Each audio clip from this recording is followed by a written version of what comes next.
지금 영국 총리실이 충격에 빠져 있습니다.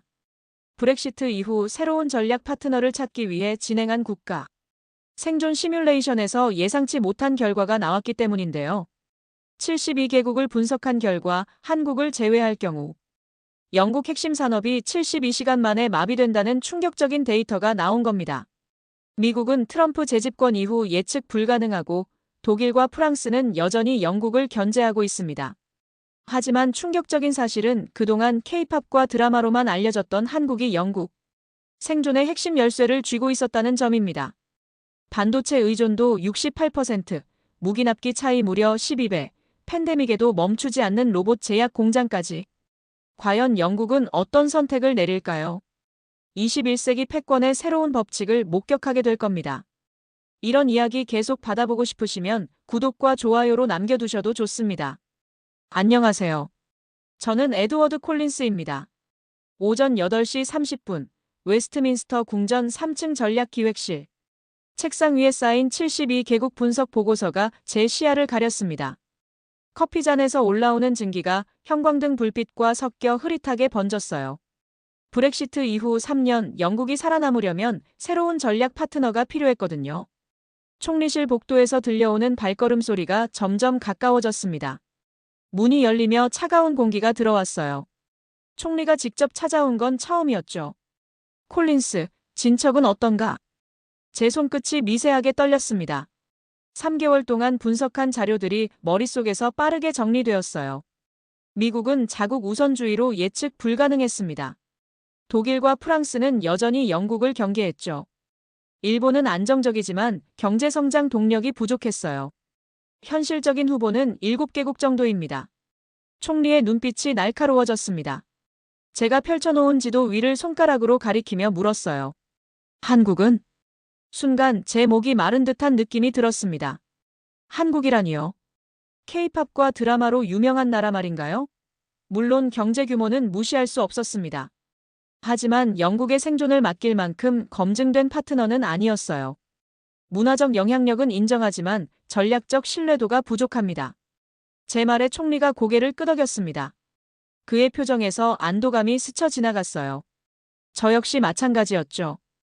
우리에게는 검증된 강대국이 필요했습니다. 팬덤이 아니라 파트너 말이에요. 좋다. 일주일 내로 최종 후보 3개국을 압축해주게. 문이 닫히고 나서 저는 한국 관련 자료를 서랍 깊숙이 밀어넣었습니다. 햇볕이 창문을 통해 들어와 제 얼굴을 따뜻하게 비췄어요. 바깥에서는 런던의 일상이 흘러가고 있었습니다. 그때까지만 해도 저는 몰랐어요. 그 서랍 속 자료가 곧 영국의 미래를 바꿀 거라는 사실을 말이죠. 제 펜이 종이 위에서 멈췄습니다. 미국, 독일, 일본. 이 세 나라면 충분할 거였어요. 한국 같은 변수는 필요 없었습니다. 적어도 그때까지는 그렇게 생각했거든요. 이틀 뒤 오전 10시 내각회의실에 긴장감이 흘렀습니다. 원형 테이블 둘레에 앉은 11명의 장관들이 저를 바라보고 있었어요. 외무장관 리처드 블레이크가 팔짱을 끼고 회의적인 표정을 짓고 있었습니다. 현실적으로 검토할 만한 후보는 세 나라입니다. 제가 준비한 자료를 펼쳐 보이자 방안이 조용해졌어요. 미국, 독일, 일본. 각국의 경제 지표와 협력 가능성이 차트로 정리되어 있었습니다. 형광등 불빛이 하얀 종이에 반사되어 눈부셨죠. 블레이크가 먼저 입을 열었습니다. 미국은 당연한 선택이지만 트럼프 재집권 이후 예측 불가능성이 커졌습니다. 국방장관이 고개를 끄덕였어요. 보건장관은 펜으로 책상을 두드리며 생각에 잠겼습니다. 저는 가슴이 두근거리는 걸 느꼈어요. 이 결정이 영국의 향후 10년을 좌우할 테니까요. 독일은 어떤가? 총리의 질문에 제가 답했습니다. 유럽연합 내 영향력은 크지만 브렉시트 이후 우리를 여전히 견제하고 있습니다. 그때 재무장관이 끼어들었어요. 일본은 안정적이지만 성장 동력이 약해지고 있지 않나? 저는 목이 마르는 걸 느꼈습니다. 물 한 모금을 마시고 나서 대답했어요. 맞습니다. 하지만 검증된 파트너십이 가장 중요합니다. 그러자 블레이크가 날카롭게 반박했습니다. 검증 안 된 나라는 위기 때 가장 먼저 무너진다. 회의실 분위기가 무거워졌어요. 창밖으로 보이는 템스강이 잔잔하게 흘러가고 있었습니다. 저는 무의식 중에 서랍에 넣어둔 한국 자료를 떠올렸죠. 하지만 곧 그 생각을 떨쳐냈어요. 그렇다면 우선순위를 정해보겠습니다. 총리가 결론을 내리려 할 때였습니다. 갑자기 회의실 문이 열렸어요. 올리버 리드가 두꺼운 파일을 들고 들어왔습니다. 그의 얼굴에는 긴박함이 서려 있었어요. 죄송합니다만 긴급히 보고드릴 게 있습니다. 저는 당황스러웠습니다. 올리버는 평소 신중한 성격이라 이런 식으로 회의를 방해한 적이 없었거든요. 그의 손이 미세하게 떨리고 있다는 걸 알아챘어요. 뭔가 중요한 변수를 놓치고 있을 가능성이 제기됩니다. 올리버의 말에 회의실이 다시 조용해졌습니다. 장관들의 시선이 모두 그에게 집중되었어요. 저는 가슴 한쪽이 불안해지는 걸 느꼈습니다. 뭔가 계획에 없던 일이 벌어지고 있었거든요. 올리버가 테이블 위에 파일을 펼쳐놓자 숫자들이 빼곡히 적힌 차트가 드러났습니다. 제 심장이 빨라지기 시작했어요. 그의 표정에는 평소 보기 드문 긴장감이 서려 있었습니다. 공급망 차단 시뮬레이션을 돌려봤습니다. 올리버의 목소리가 회의실에 울려 퍼졌어요. 장관들이 앞으로 몸을 기울이며 자료를 들여다봤습니다. 저는 무의식 중에 펜을 꽉 쥐었죠. 뭔가 예상과 다른 결과가 나온 것 같았거든요. 세계 후보국 중 하나씩 제외했을 때 영국에 미치는 영향을 분석했습니다. 첫 번째 차트가 미국 제외 시나리오였어요.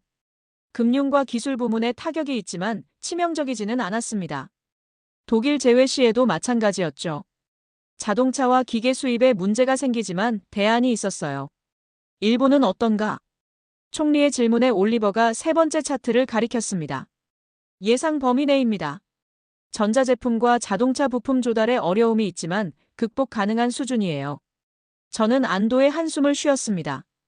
역시 제 판단이 맞았던 거죠. 그런데 올리버가 다음 페이지를 넘기는 순간 제 얼굴이 굳어졌어요. 문제는 이겁니다. 네 번째 차트에는 빨간색 경고 표시가 가득했습니다. 제목에는 한국 공급망 차단 시나리오라고 적혀 있었어요. 숫자들을 보는 순간 제 입이 바짝 말랐습니다.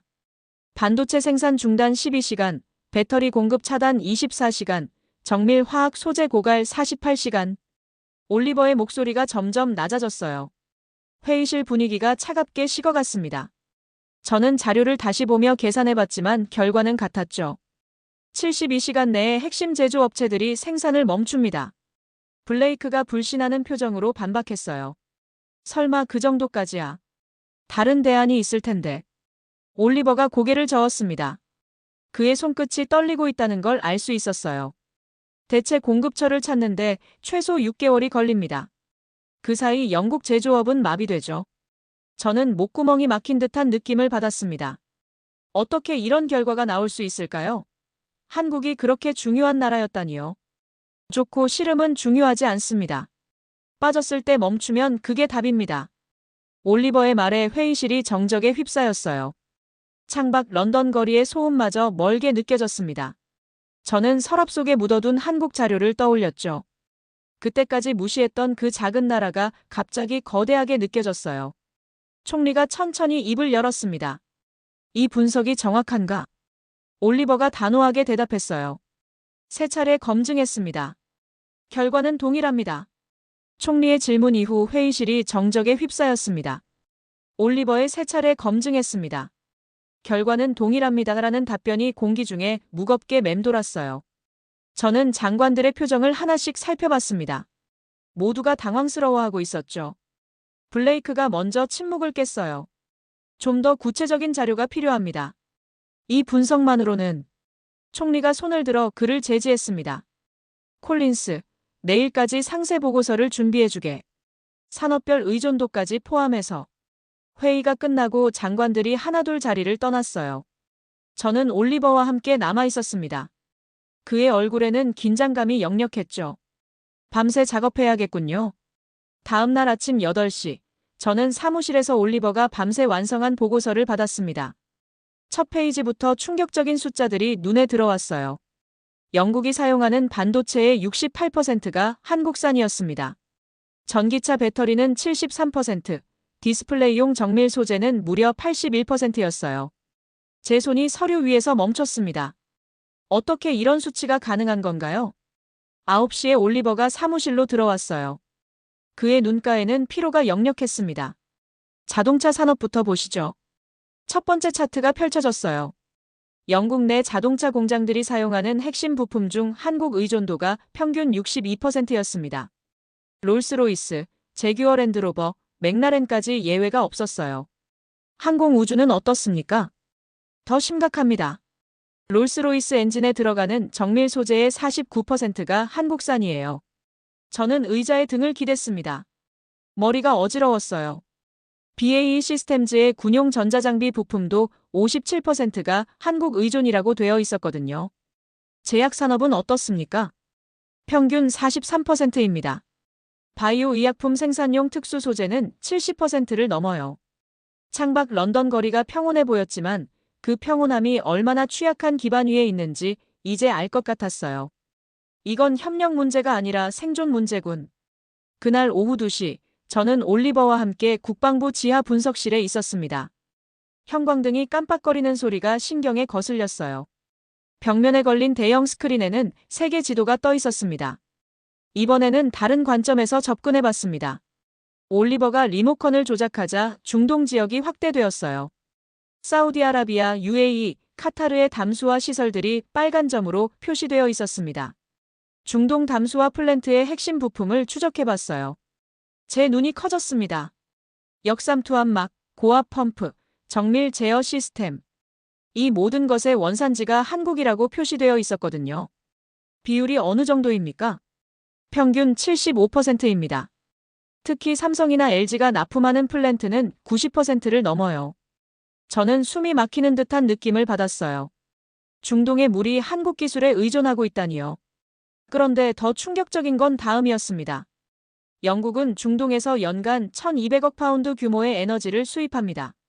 올리버의 설명이 계속되었어요. 한국이 중동 담수화를 중단하면 중동 국가들이 불안해지고 그러면 에너지 공급에 차질이 생긴다는 거였습니다. 연쇄 반응이군요. 맞습니다. 하지만 더 직접적인 문제가 있어요.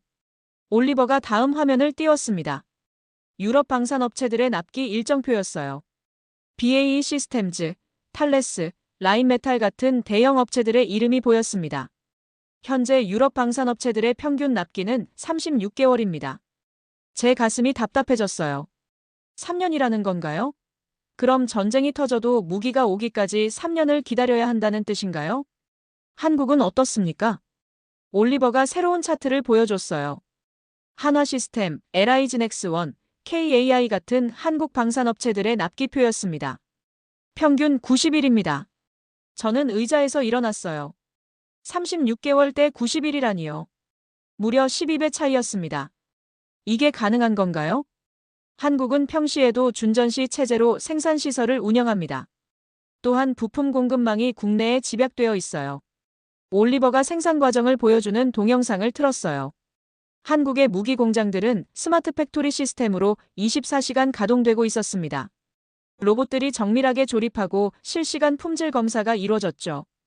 전쟁은 성능이 아니라 시간으로 결정된다. 제 입에서 저절로 나온 말이었어요. 아무리 좋은 무기라도 필요할 때 없으면 소용없으니까요.